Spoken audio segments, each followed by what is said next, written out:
効率って意味では何もできないお父さんよりもお母さんが長生きした方がまだ良かったんじゃない？ああ、でもあんなに寝込みがちならお母さんもいない方がマシか。ほんと残念な一家ね。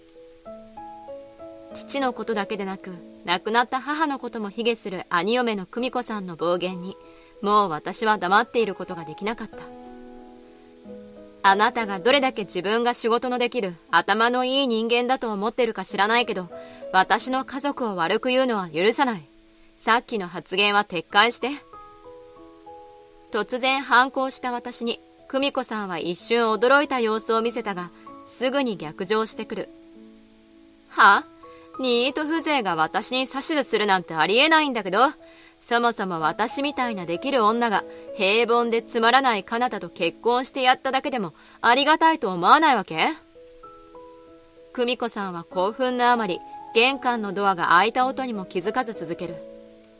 あんたみたいにいつまでも親のすねをかじって実家に居座るニートは邪魔なんだからさっさと出て行きなさいよ。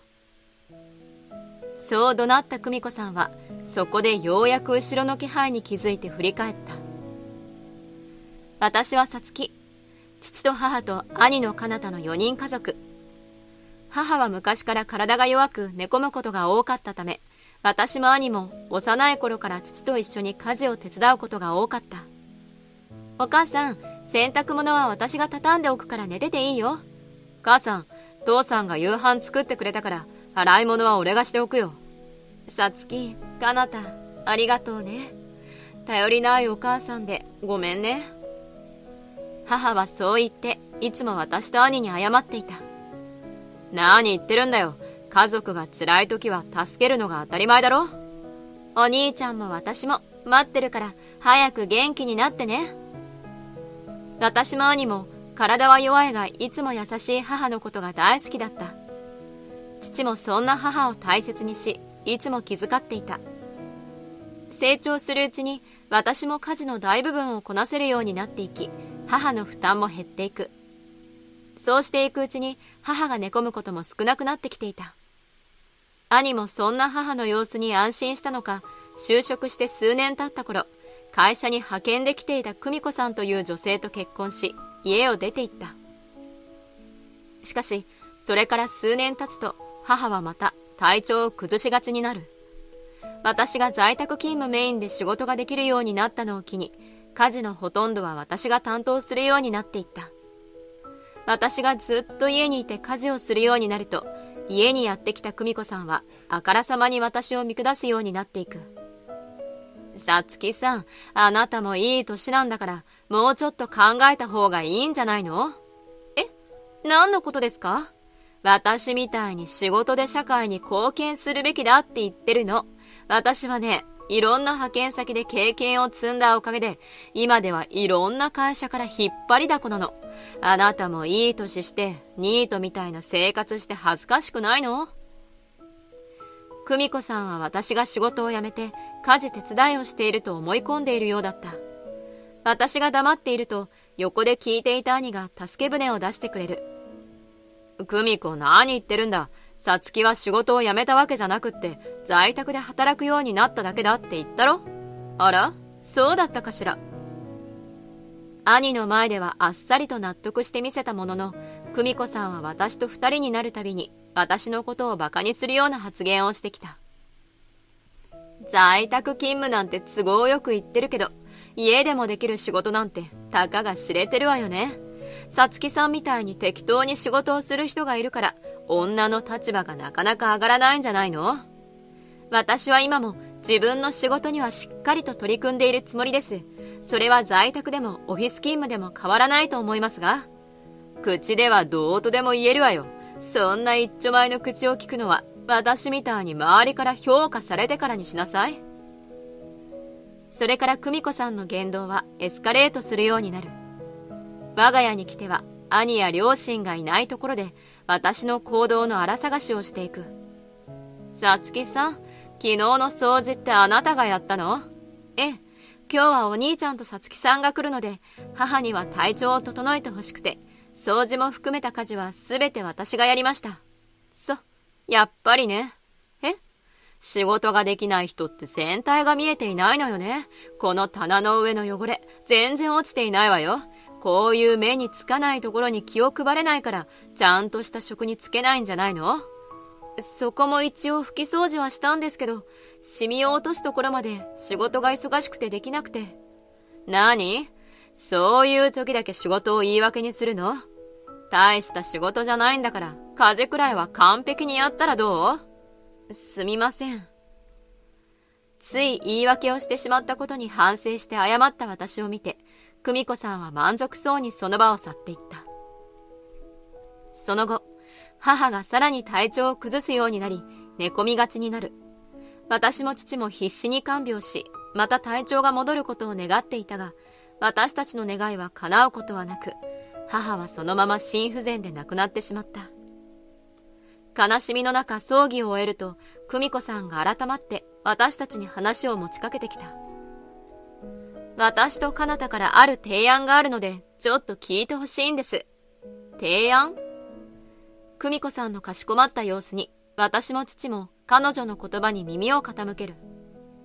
私と彼方は実家に引っ越そうと思っています。父が驚いて久美子さんと兄を見ると、兄が久美子さんの言葉を引き継ぐ。寝込みがちだったとはいえ、今までは母さんもできるときは家事をしてたろ。母さんがいなくなってさつきが母さんがしてきた家事を一人でやるのはきついと思うんだ。私も仕事が忙しいときはなかなか家事まで手が回らないこともある。母がいない状態では父にも頼らないと、私一人で家事をやるには限界があるのは明白だった。黙り込んだ私を見て兄は続ける。だから俺と久美子が同居すれば、久美子とさつきで家事を分担できるだろう。その方が少しは楽になるんじゃないか。確かに久美子さんがいてくれれば、父には今まで通り仕事に専念してもらえるだろう。派遣で残業もほとんどない久美子さんなら、家事の分担もしやすい。それは助かるけど。しかし、今まで散々私を見下し、ひどいことを言い続けてきた久美子さんが、私を助けるような提案をしてきてくれたことが信じられなかった。私が心配そうに久美子さんを見ると、久美子さんは勝ち誇ったように微笑んだ。私の能力があれば、さつきさんの家事は劇的に楽になるわよ。一抹の不安は残ったが、兄と久美子さんの申し出をありがたく受けることにし、私と父は兄夫婦の同居に向けて家を整えていった。久美子さんたちはその翌月、私たちの家へ引っ越してくる。久美子さん、今日からよろしくお願いします。早速なんですけど、家事の分担について相談したくて。すると久美子さんは面倒くさそうに私に告げてくる。まずは1週間ぐらい一人で家事をやってみてよ。私はその後に指示を出すから。指示って何ですか？いいから、とりあえず私の言う通りにして。さつきさんはまず普段通りの家事をやってくれればいいから。戸惑う私を久美子さんはせかした。ほら、ぼんやりしないで、タイムイズマネーよ。今日は記念すべき同居1日目なんだから、夕飯はちょっと豪華にしてよね。いつまでも喋ってないで、すぐ買い物に行った方がいいんじゃないの？久美子さんは私を買い物に追いやり、荷ほどきを始める。その日は久美子さんも引っ越しで疲れていると思い、黙って夕食の支度を一人でした私だったが、その翌日も久美子さんは一切家事を手伝おうとしなかった。私は再度久美子さんに尋ねる。家事の分担のことなんですけど。その話はもう終わったはずよ。さつきさんって記憶力もないの？それとも私の話が理解できなかった？1週間私が一人で家事をやる意味がよくわからないんですけど。それに今私も仕事が少し忙しいので、なるべく早くルールを決めて久美子さんにも家事を分担してほしいんです。忙しい？ニート同然なあなたが派遣のスペシャリストの私よりも忙しいっていうの？笑わせないでくれる？兄からも聞いたと思うんですけど、私だって働いてるんです。あなたがどんな内職をしてるか知らないけど、私の仕事はあなたの仕事よりもはるかに価値があるものなの。あなたのくだらない仕事と一緒にしないでほしいわ。でも、久美子さんが実家に住むことにしたのは、私の負担を減らすためなんですよね。そうよ。暇なくせに家事が負担だなんて、よっぽどあなたのやり方は効率が悪いってことだから、どこがいけないのか私が直してあげようと思ったの。久美子さんは私のやり方を直すだけで自分で家事はやらないってことですか？私は普段外で働いて疲れてるの。家で家事なんかに割く時間があったら仕事でマックスの力を出せるようゆっくり休息を取りたいのよ。そこで私はやっと気づいた。久美子さんは初めから私と家事を分担する気なんてなかった。同居し、家事をすべて私にやらせて口だけ出すつもりだったのだ。あまりにも自分勝手な久美子さんの様子に、私は久美子さんの職場での評判も気になりだした。久美子さんは職場でもそんな風に仕事をしているんですか？そうよ。私くらいの立場になるとね、自分で動くよりも人を動かせるのよ。最後のチェックは私がするから、実質私がやってるのと同じことでしょ？それから1週間後、久美子さんは宣言通り、一切自分の手で家事をしようとはしなかった。しかも、兄や父の前では、さも自分が率先して家事をしているように振る舞っている。私は久美子さんともう一度話し合おうと、帰宅した彼女に詰め寄る。久美子さん、改めて今後のことをしっかりと話したいんですけど、お時間いいですか？久美子さんはため息をつきながら私をあしらう。さつきさんもしつこいわね。そんなに休む時間が欲しいなら、もっと要領よくやりなさいよ。要領よくってどういうことですか？手を抜くところは手を抜けって言ってるの。お父さんなんて再雇用なんだから、これ以上出世は望めないでしょ？だったら食事なんて適当なものを出しておけばいいじゃない。でも、父には長生きしてほしいから、体にいいものを作ってあげたいんです。その考えが非効率だって言ってるの。あんな何の役にも立たない年寄りが長生きして何の得があるのよ。私は仕事でもそうやって取捨選択してきたの。自分にとって都合の悪い相手を潰すためなら、手段は選ばないでやってきたのよ。はい。そうやってきたから、有名企業から直々に指名されるようになったしね。冷めた目で見る私の表情には気づかずに、久美子さんは続ける。効率って意味では何もできないお父さんよりも、お母さんが長生きした方がまだ良かったんじゃない？でも、あんなに寝込みがちなら、お母さんもいない方がマシか。ほんと残念な一家ね。父のことだけでなく、亡くなった母のことも卑下する久美子さんの暴言に、もう私は黙っていることができなかった。あなたがどれだけ自分が仕事のできる頭のいい人間だと思ってるか知らないけど、私の家族を悪く言うのは許さない。さっきの発言は撤回して。突然反抗した私に、久美子さんは一瞬驚いた様子を見せたが、すぐに逆上してくる。は？ニート風情が私に指図するなんてありえないんだけど、そもそも私みたいなできる女が平凡でつまらない彼方と結婚してやっただけでもありがたいと思わないわけ？久美子さんは興奮のあまり、玄関のドアが開いた音にも気づかず続ける。あんたみたいにいつまでも親のすねをかじって実家に居座るニートは邪魔なんだから、さっさと出て行きなさいよ。そう怒鳴った久美子さんは、そこでようやく後ろの気配に気づいて振り返った。久美子さんの後ろには、帰宅した兄と父が呆然と立ち尽くしている。かなた、お父さん、いつからそこに？ついさっきだ。それより久美子、お前、さつきにそんな口を聞いていいと思ってるのか？あなたが妹をかばいたくなるのはわかるけど、誰かが本当のことを言ってあげないといつまでもさつきさんは自立しないでしょ。私は心を鬼にしてさつきさんに助言してあげたの。さつきのためじゃなく久美子のために言ってるんだよ。は？私のため？きょとんとする久美子さんに兄が叫ぶ。さつきはお前の派遣先の人事部長だぞ。